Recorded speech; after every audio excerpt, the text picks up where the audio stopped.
Hindustan news, आवाज हिंदुस्तान की।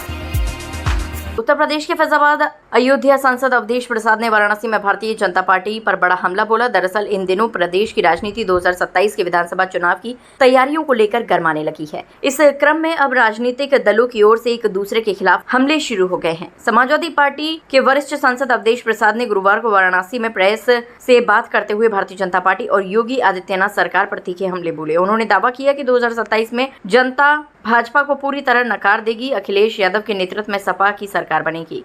अवधेश प्रसाद ने कहा कि सपा 2027 के चुनाव में जनता के असली मुद्दों, संविधान की रक्षा, किसानों की समस्या, बेरोजगारी और महंगाई को लेकर मैदान में उतरेगी। उन्होंने कहा कि जनता अब इस सरकार से ऊब चुकी है। अखिलेश यादव के नेतृत्व में उत्तर प्रदेश में एक कल्याणकारी सरकार बनेगी, जबकि भाजपा सरकार ने राज्य को तबाही और बर्बादी के रास्ते पर धकेल दिया है। सपा सांसद अवधेश प्रसाद ने कहा कि लोकसभा चुनाव 2024 में ही उत्तर प्रदेश की जनता ने भाजपा को सबक सिखा दिया था।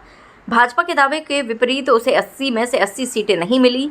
सपा ने 37 सीटों पर जीत दर्ज की। कांग्रेस को 6 सीट मिली। गठबंधन ने कुल आधे से ज्यादा सीटों पर कब्जा कर लिया। अवधेश प्रसाद के मुताबिक यही जनता 2027 में भी भाजपा को जवाब देगी और सत्ता से बेदखल करेगी। सपा सांसद ने तीखे अंदाज में कहा कि 2027 में भाजपा 50 सीटें भी नहीं जीत पाएगी। किसान, महंगाई, आरक्षण और संविधान का मुद्दा चुनाव में छाया रहेगा। चुनाव आयोग में सुधार होगा और लोकतंत्र को बचाने की लड़ाई हम लड़ेंगे। वोट चोरी और चुनावी धांधली के मुद्दे पर अवधेश प्रसाद ने नेता प्रतिपक्ष राहुल गांधी का समर्थन किया।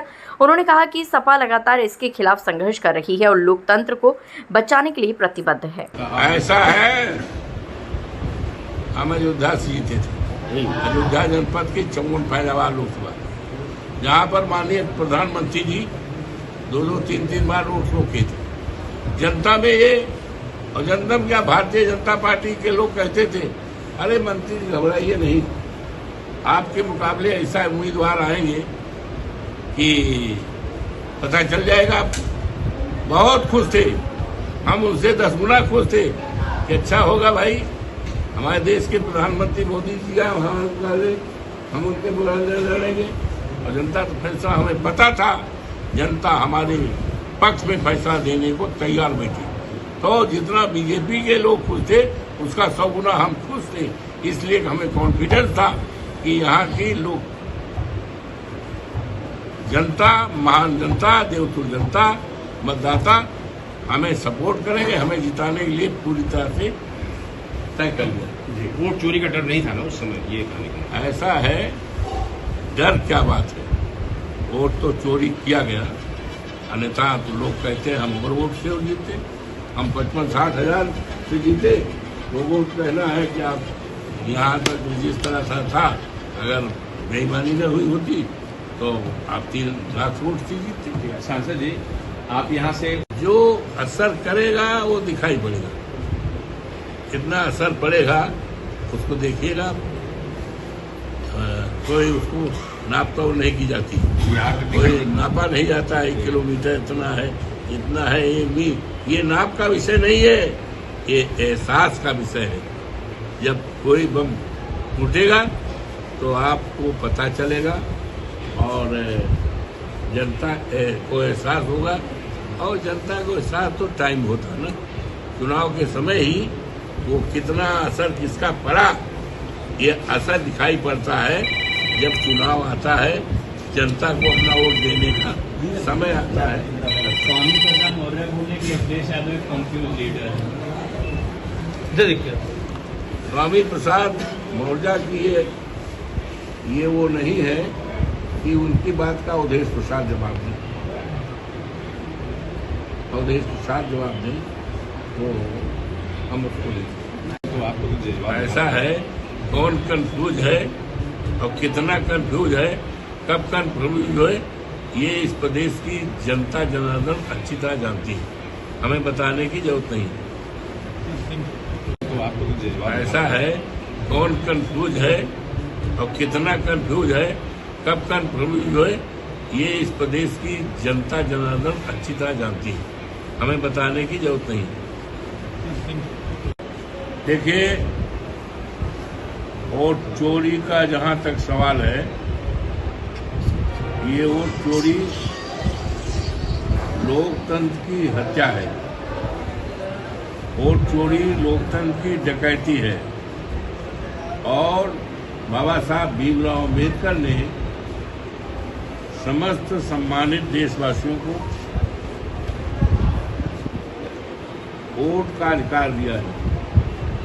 फंडामेंटल राइट्स में, मूलाधिकार में वोट का अधिकार बाबा साहब ने दिया है, लेकिन उस अधिकार को भारतीय जनता पार्टी छीनने पर पूरी तरह से उतारू है। सबसे पहले अगर आप सही माने तो वोट की चोरी नहीं, वोट की डकैती की शुरुआत अगर कहीं से हुई है इस देश में, वो मर्यादा पुरुषोत्तम श्री राम की धरती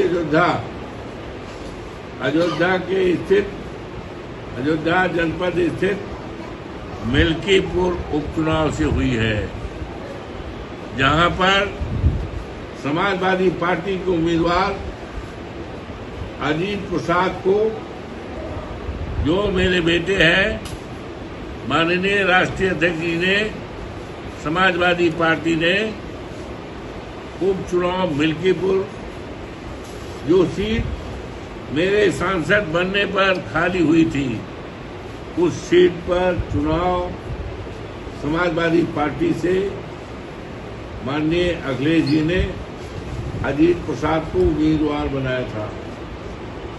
निश्चित तौर से वहां के देवतुल्य मतदाताओं ने, जनता जनार्दन ने इस बात का संकल्प कर लिया था, ठान लिया था कि हमें भारतीय जनता पार्टी को हराना है। इसलिए हराना है कि बेरोजगारी बढ़ी है, किसानों की फसल सांड चल रहे हैं, सांड हमारी खेती भी चरते हैं और सांड जान भी लेते हैं। चारों तरफ अन्याय अत्याचार का बाजार गर्म है। इसलिए इस चुनाव में जहां से हम विधायक थे, यूं तो हम 9 बार के विधायक हैं, तो मिल्कीपुर से जहां से हम विधायक थे 22 में जीते थे, और वहां से सांसद बनने के बाद सीट खाली हुई थी, तो उस सीट पर चुनाव होना था। यूं तो उपचुनाव 10 सीटों का उत्तर प्रदेश में होना था, लेकिन 10 चुनाव न करके केवल 9 चुनाव कराया गया और मिल्कीपुर का चुनाव नहीं कराया गया। मिल्कीपुर का चुनाव अकेले चुनाव कराया गया। इस चुनाव की तैयारी के लिए भारतीय जनता पार्टी के 16 मिनिस्टर, 16 मंत्री 3 महीने से डेरा डाले थे, और माननीय जोगी जी, जो उत्तर प्रदेश के मुख्यमंत्री जी हैं, उन्होंने कम से कम नहीं 2 दर्जन से ज्यादा सभाएं की थी, और लगातार हर 15 दिन में एक बार दौड़ा, रात विश्राम वहीं से। लेकिन इन सब के बावजूद पूरी तरह से इस बात का सरकार को जानकारी हो गई कि भारतीय जनता पार्टी बुरी तरह से हारेगी।